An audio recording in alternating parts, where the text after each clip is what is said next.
Well, thank you all for being here. This is a great day in Indiana, a great day in a growing economy, and I'm truly grateful for the hospitality of Sensory Technologies, although I have been told don't bump the board. But Ann Sellers, we just are so grateful for the hospitality here and for all the exciting growth that's happening in this great Indiana small business. I'm also very grateful to be joined by two of the fiscal leaders of the Indiana General Assembly, both of whom played an instrumental role in bringing us to the point where this decision could be made today. Senator Luke Kenley, of course, who's chairman of the Senate Appropriations Committee, and Representative Dan Leonard, who has been a leader on this particular issue, and we're grateful for your efforts in this regard. Also pleased to be joined today by several great representatives of businesses large and small in the state of Indiana.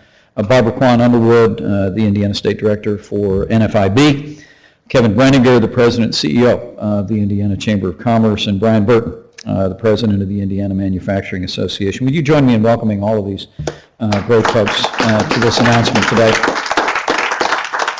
You know, from day one of our administration, we've made job creation job one.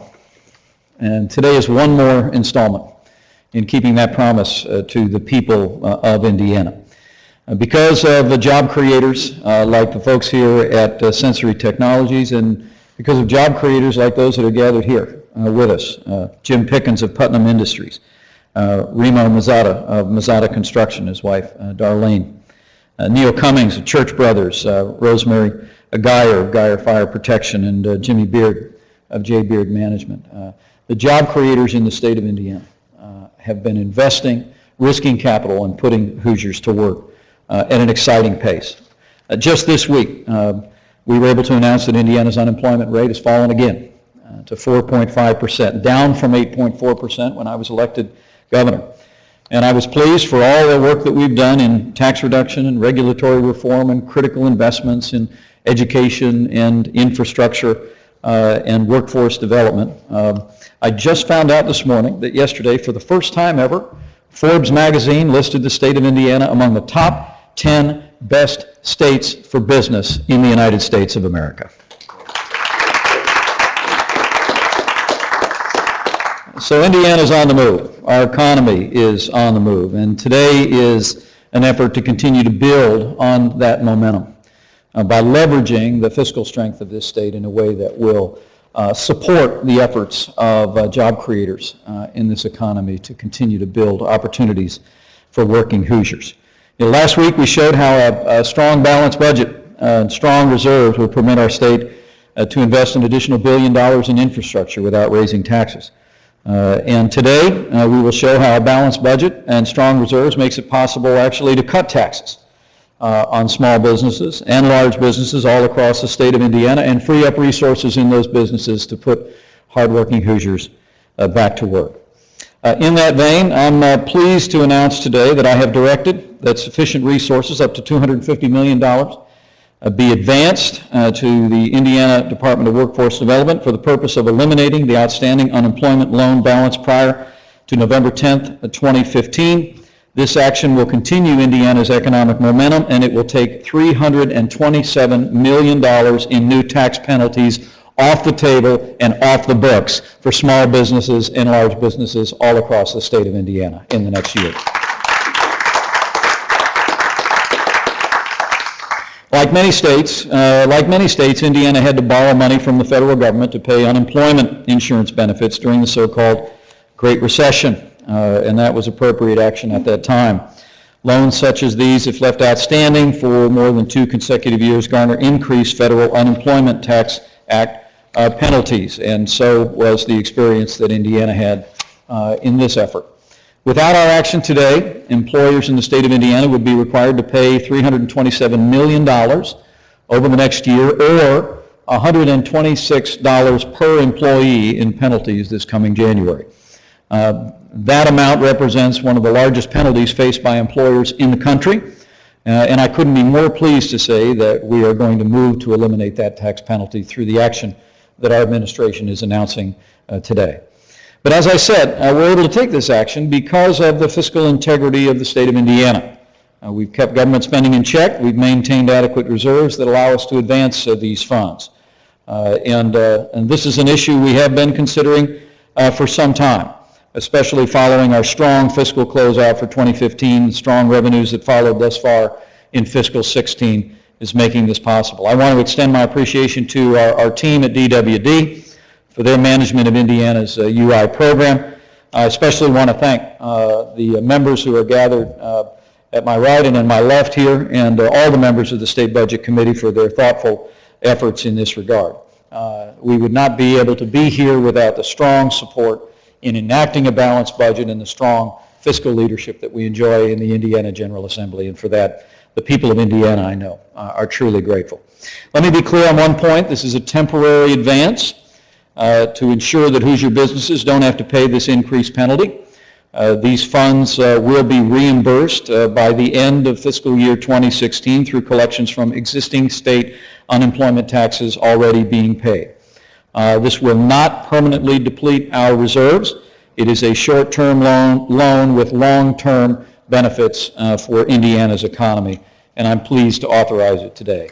By avoiding this penalty, Hoosier employers will have the capital to reinvest in their business and hire more hardworking Hoosiers. For all the progress that we have made, there are still many Hoosiers struggling to find work in our economy. And these additional resources will make it possible for Indiana businesses, large and small, to be able to create those opportunities. It's the right policy for Indiana, and I believe it will only serve to further encourage businesses to grow and expand in our state. But at its core, my directive to prevent this tax on employers is not just about employers, it's about really freeing up resources for Hoosiers to go to work. Professor Michael Hicks noted in a recent editorial, in his words, that this penalty, as it was looming over Indiana's economy, was going to be one of the, quote, most regressive taxes now facing low-income working Hoosiers.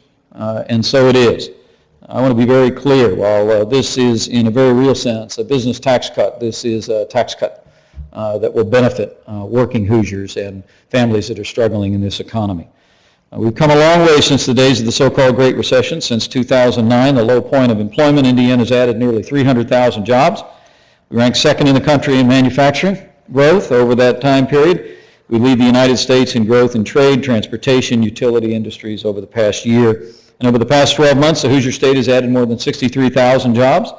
Approximately 60% of those new jobs created since 2013 are above the state's average, which is encouraging news to us all. The growth of Indiana's labor force since 2013 has outpaced the national average and is the best in the Midwest. Our state, in sum, has put in the hard work to live within our means. And today, with this announcement, the elimination of this tax on hiring, the state of Indiana demonstrates the value of balanced budgets, of fiscal responsibility, and it's a value that will inure to the benefit of our job creators and to the people that they will be hiring in the days ahead. So let me just say again, I'm truly grateful for the strong fiscal support that we've had in the Indiana General Assembly. I'm also grateful to the hundreds of businesses that I've heard from around the state of Indiana, organizations that are so well represented here, and small business owners who are here with us today, who reached out to make it clear what eliminating this penalty would mean for them. One CFO wrote that the penalty represented, quote, an extra person to improve services and also reduces their current employee wages. Another wrote to me that this penalty would prevent his company from, quote, putting the money back into our local economies, and one company president wrote to me the words, quote, combined with Obamacare and other increases in regulations and taxes, the result has been putting expansion plans on hold, thus slowing job growth and capital expenditures, and I close quote. I'm proud to announce today that because Indiana is a state that works, because Indiana is a state that lives within our means, we're able to leverage our fiscal strength in a way that lifts that burden on employers and will create jobs and opportunity for Hoosiers for years to come. So thank you all for being here, and more than anything else, let me close simply by saying that people who know me well know that my philosophy of economics is pretty simple. Government doesn't create jobs, other than government jobs. But government can create the conditions that encourage job creators to risk capital and step forward and create jobs and opportunities for Hoosiers. And this step today, this end on this tax on hiring that was facing Hoosier employers all across our state, is born of our desire to continue to create an environment where Indiana's economy will grow and expand and opportunities will reach more and more Hoosiers. So I thank you very much and welcome questions.